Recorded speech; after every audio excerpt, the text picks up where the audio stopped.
Сақалтай табиғаттағы ең ерекше жыртқыш құстардың бірі. Егер ет болса жейді, бірақ ет оның басты азығы емес. Ол етті басқа жыртқыштар жегеннен кейін қалған сүйектерді пайдаланады. Оның рационының 70-90% сүйектен тұрады. Ол сүйектерді жұтып, ішіндегі майлы кемікті қорытады. Дей тұрғанмен екінші жағынан қарасақ, сүйек, егер асқазаның оны қорыта алып, желік майына жетуге мүмкіндік берсе, ол айрықша құнарлы азық емес пе?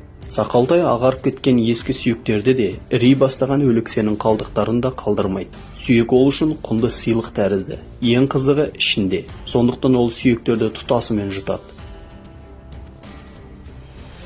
Басты қиындық жұтқыншағының көлемі. Қалғанның бәрін асқазан қышқылдығының жоғары болуы шешіп береді. Сүйектер оның ішінде сөзбе-сөз еріп кетеді. Сондықтан оларды майдалап немесе шайнап қажеті жоқ.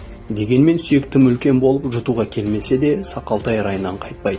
Мұндай жағдайда ол көпшілікке таныс тәсілді қолданады. Қарғалар жаңғақты биіктен тастап жаратындай, сақалтай да сүйекті жарып жібереді. Ол 100 метрден астам биіктікке көтеріліп, ауыр сүйекті жұтуға ыңғайлы бөліктерге бөлінгенше қайта-қайта төменге тастай береді. Осылайша табиғатты сүйектерден тазартады. Әдетте сүйектер 100-200 жыл ішінде шірейді. Егер сақалтай болмаса, табиғат сүйек қалдықтарына толар еді.